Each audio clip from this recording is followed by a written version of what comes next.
আসসালামু আলাইকুম, কেমন আছেন সবাই?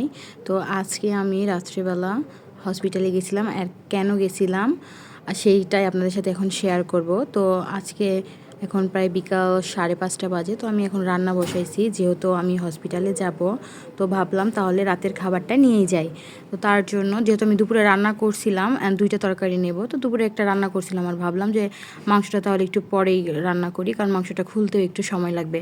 তো বিকালবেলা এই তো রান্নাটা বসায় দিছি। তো বসায় দিতে আপনাদের সাথে কিছু কথা শেয়ার। এই সিজনটা এখন এত বেশি খারাপ যে বাচ্চা থেকে বয়স্ক মানুষ সবাই এত বেশি অসুস্থ হচ্ছে। আর অসুস্থতা একটাই, ঠান্ডা, জ্বর, সর্দি, কাশি। আর এই অসুখগুলো একবার যারে ধরতেছে একদম তার শরীরটাকে একদম শেষ করে দিতেছে। আর আমরা বড় মানুষরা যদি অসুখে আক্রান্ত হই, আমরা কিন্তু রিকভার করতে পারি, আমাদের অত কষ্ট হয় না, হইলেও কিন্তু আমরা সেটা সয়ে নিতে পারি। কিন্তু বাচ্চাদের যে কি কষ্ট হচ্ছে, একমাত্র যাদের বাচ্চা আছে ঘরে আর যারা এরকম অসুখে আক্রান্ত হচ্ছে তারাই কিন্তু একমাত্র বলতে পারবে।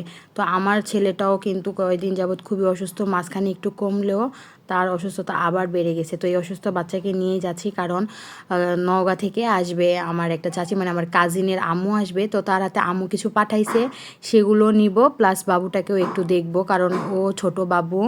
আর ওও ঠান্ডাজনিত কারণে হসপিটালে অ্যাডমিট হয়েছে। তো দোয়া করবেন সবাই, বাবুটা যেন খুব তাড়াতাড়ি সুস্থ হয়ে যায়। তো তারপরেই তো এখন প্রায় রাত 8:30 বাজে, আমরা বাসা থেকে বের হইলাম। বাসা থেকে বের হয়ে তো যাচ্ছিলাম, যাইতে আমাদের এই মোহাম্মদপুর বেড়িবাঁধের রাস্তাটায় এত জ্যাম, সেই জ্যামে প্রায় আধা ঘন্টার আটকে ছিলাম। তো বাবুরা অনেক বেশি ঘেমে গেছিলো, যেহেতু ছোটোটা এমনিতেই আগে থেকে অসুস্থ, আর ঘাম বসে তার ঠান্ডাটা যেন আরও বেশি লেগে গেল। তো এই তো জানি না কেন জানি, আমি যখন ক্লিপ নিচ্ছিলাম তখন কিন্তু স্কিনটা অনেক বেশি ক্লিয়ার ছিল, কিন্তু জানি না কেন এখন স্কিনটা একদম ফেটে গেছে ছবিগুলা। তো যাই হোক, এই তো আমরা প্রায় মেডিকেলে চলে আসছি। তো এই তো মেডিকেলে গিয়ে তো আমি এতটাই মানে হতাশ হয়েছি যে চারপাশে শুধু ছোট বাচ্চা, আর কেউ নিউমোনিয়ায়, কেউ ঠান্ডাজনিত, কারো এইরকম ডায়রিয়া। মানে এই সিজনটা এত বেশি খারাপ। এই সময় আপনাদের যাদের ঘরে বাবু আছে, প্লিজ আপনারা আপনাদের বাবুদের খুব সাবধানে রাখবেন, কারণ বাচ্চাদের কষ্ট আসলে চোখে দেখার মতো না। আর যারা আমরা মায়েরা, আমাদের মনে হয় বাচ্চাদের কষ্ট হলে আরও আমাদের কষ্টটা দ্বিগুণ বেড়ে যায়। মানে সব কিছুতে ওদের যেমন অসুস্থতায় কষ্ট হয়, তার থেকে বেশি কষ্ট হয় আমাদের। তো তাই সবাই আপনারা আপনাদের বাচ্চাদের প্লিজ অনেক সাবধানে রাখবেন, এই সময়টা এত বেশি খারাপ। আর সবাই এখন মনে হয় কেউ বলতে পারবে না যে আমি সুস্থ আছি, কেউ এই সেই মানে একটা না একটা অসুখ লেগেই আছে। তো তারপরেই তো বাবুকে দেখা হয়ে গেল। তো তারপরে এখন প্রায় তখন রাত 10টা বেজে গেছে, যেহেতু আমার ছোটোর বাবুটাও অসুস্থ, তাই আর বেশিক্ষণ দেরি করলাম না।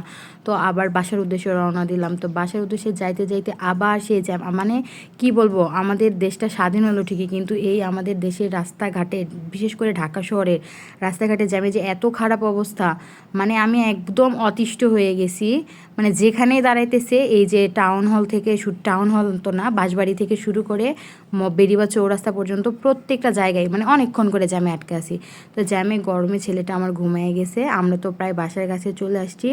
তো সবাই সবার বাবুরে খুব সাবধানে রাখবেন, আমাদের জন্য সবাই দোয়া করবেন। আর এই সময়টা যেহেতু খুব খারাপ, তাই সবাই বাসায় যদি বয়স্ক মানুষ হয় তাদেরকেও সাবধানে রাখবেন। আর এই সিজনে যদি কেউ হালকা একটু অসুস্থ হয়, খুব তাড়াতাড়ি সে যেন সুস্থ হয়ে যায়। দোয়া করি সবার জন্য, আমাদের জন্য সবাই দোয়া করবেন।